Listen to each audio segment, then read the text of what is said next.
Good morning everyone.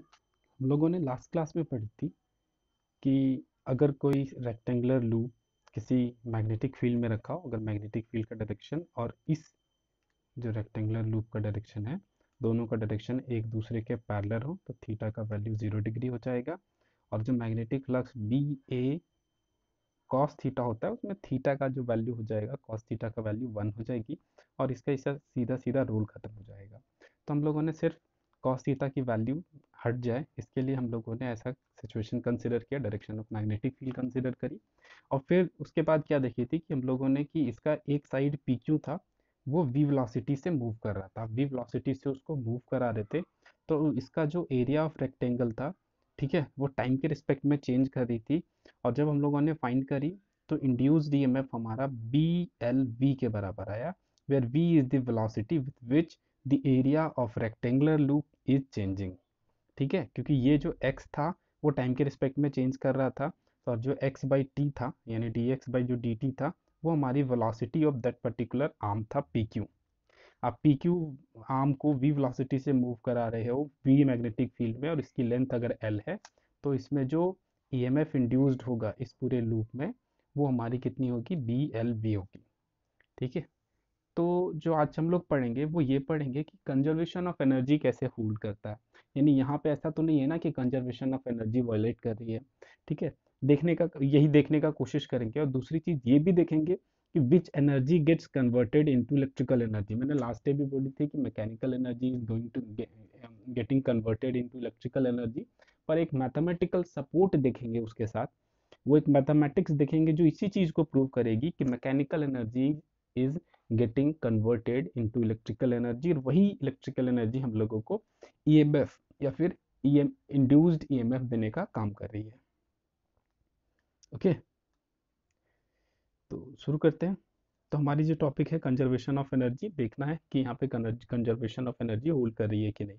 तो हम लोगों ने जो लूप कंसिडर करी थी, रेक्टेंगल लूप, ठीक है, रेक्टेंगुलर लूप कंसिडर करी थी जो पी क्यू। ठीक है। सपोज उसका रेजिस्टेंस आर है, ये जो पी क्यू था उसका रेजिस्टेंस आर है। और जो ब्रांचेज हमारे पी क्यू आर एस था, यानी कि ये ब्रांच और ये ब्रांच, ये जो ब्रांचेज हैं उसके रेजिस्टेंस सपोज नेग्लिजिबल है। हम जस्ट कंसिडर कर रहे हैं कि सपोज नेग्लिजिबल है। तो आपसे पूछा जाए what will be the total resistance of that particular loop, तो इसका रेजिस्टेंस आर है तो whole resistance will be also R, क्योंकि हम लोगों ने इसका पहले रेजिस्टेंस नेग्लिजिबल मान लिया। तो उस सिचुएशन में इसमें जो ईएमएफ इंड्यूस हो रही है, इसमें जो ईएमएफ इंड्यूस्ड हो रही है वो फाइंड करने का कोशिश करें। देखो यहाँ पे जो हम लोग बेसिक मेथड यूज करेंगे वो क्या है, पहले हम लोग फाइंड करेंगे व्हाट इज दी पावर। ठीक है। इस सर्किट में करंट फ्लो कर रहा है, कुछ ईएमएफ है, उसके कारण जो पावर होगा, पावर याद है ना, power is equal to I into V. V is the potential, अगर वी पोटेंशियल, या फिर I E is the EMF. ठीक है।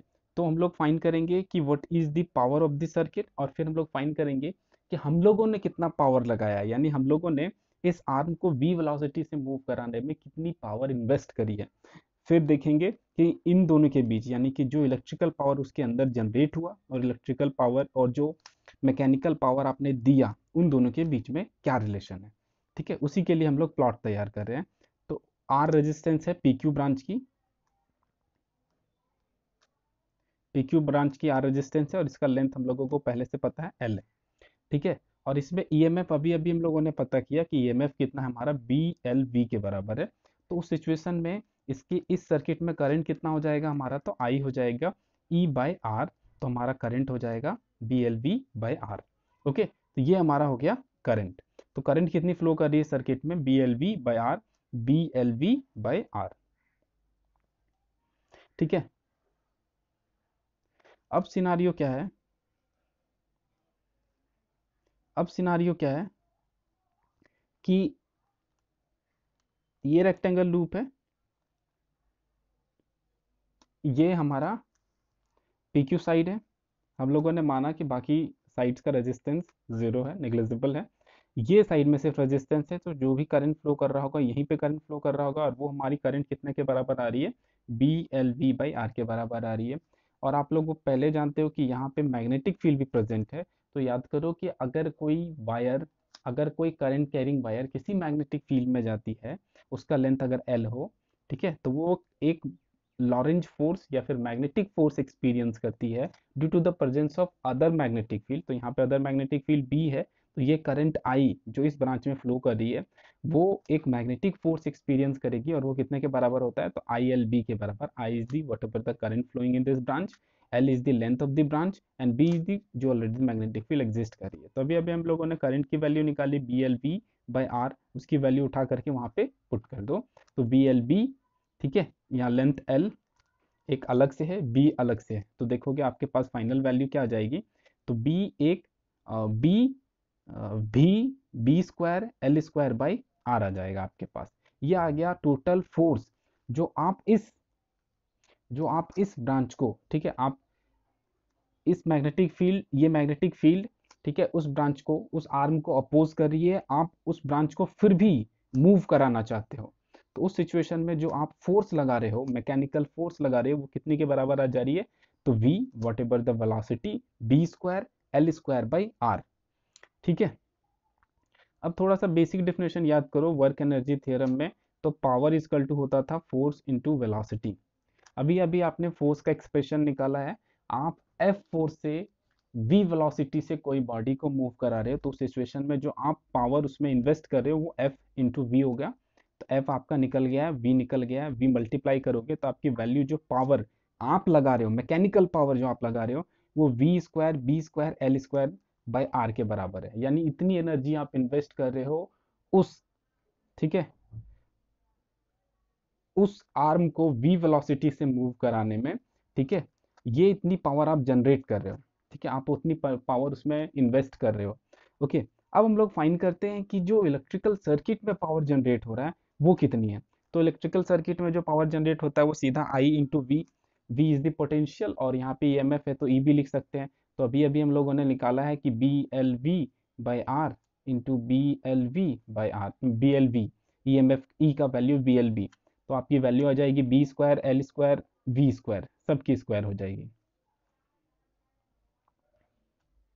सबकी स्क्वायर हो जाएगी। ये हो गया आपका पावर जनरेटेड, यानी कि जो इलेक्ट्रिकल सर्किट है हमारा, उसके अंदर ईएमएफ जो इंड्यूस हुई उसके कारण जो पावर जनरेट हुआ वो हमारा ये है। और सेम एक्सप्रेशन हम लोगों ने किसके लिए फाइंड किया है, तो आप जब इस आर्म को v वेलोसिटी से मूव कराते हो तो उसमें करंट जनरेट होता है, और उस करंट जनरेट होने के कारण आपको एक फोर्स लगाने का जरूरत पड़ता है। और अगर आप उस f फोर्स को v वेलोसिटी से, उस फोर्स के कारण v वेलोसिटी से इस आर्म को मूव करा रहे हो, तो उस सिनारियो में एक पावर आपको इन्वेस्ट करनी पड़ती है, वो f इंटू वी के बराबर होती है। तो आप क्या देख रहे हो कि expression for power in mechanical energy, ठीक है, जो भी आप मैकेनिकल एनर्जी लगा रहे हो उसके लिए जो पावर का एक्सप्रेशन है, और जो इलेक्ट्रिकल एनर्जी प्रोड्यूस हो रही है उसके लिए जो पावर का एक्सप्रेशन है, आप क्या देखोगे कि दोनों एक्सप्रेशन सेम है। यानी कि whatever the power you are investing, एकदम आइडियल सिचुएशन कंसिडर करें, कहीं एनर्जी कहीं पे क्रिएट डिस्ट्रॉय नहीं हो रही है, ठीक है, तो अगर एकदम आइडियल सिचुएशन है तो उस सिचुएशन में whatever the power you are supplying, आप काम करके, मैकेनिकल काम करके इस वार्म को मूव करा के जितनी एनर्जी इन्वेस्ट कर रहे हो, जितना पावर इन्वेस्ट कर रहे हो, सेम पावर, सेम पावर उस सर्किट में इंड्यूस्ड हो रही है। ठीक है, सेम पावर उस सर्किट में इंड्यूस्ड हो रही है। तो इससे हम लोग ये कंक्लूड कर सकते हैं कि मैकेनिकल एनर्जी ही इलेक्ट्रिकल एनर्जी में कन्वर्ट कर रही है। ओके, ओके, ठीक है, तो आगे, इसके आगे का टॉपिक हम लोग नेक्स्ट क्लास में पढ़ेंगे। इसको ध्यान से देखना, ठीक है, कभी कभी इसके क्वेश्चंस मोर और लेस आपके इसके डेरिवेशंस एग्जाम्स में आ जाते हैं, या फिर डेरिवेशंस ना हो तो मैक्सिमम चांस रहता है कि ये क्वेश्चन थोड़ा सा चेंज करके पूछ दिया जाए, आपको थोड़ा सा कॉन्सेप्ट को बदल के पूछ दिया, लेकिन कौन, थोड़ा सा मतलब लैंग्वेज बदला हुआ रहेगा लेकिन कॉन्सेप्ट आपका यही रहेगा। तो थोड़ा सा ध्यान देना, ये टॉपिक्स काफ़ी इंपॉर्टेंट हो जाते हैं हमारे इलेक्ट्रोमैग्नेटिक इंडक्शंस में। एक हमारा कंजर्वेशन ऑफ एनर्जी वाला ये जो हम लोग एक स्टडी कर रहे हैं, वो एक हमारा लेंज लो है, लेंज लो पे एक क्वेश्चन फिक्स होगा 100%, ठीक है, और एक आपका लॉन्ग क्वेश्चन में आपका जनरेटर हो सकता है। ठीक है, तो फिलहाल यहाँ तक देखो, ठीक है, ओके, बाकी नेक्स्ट क्लास में पढ़ेंगे।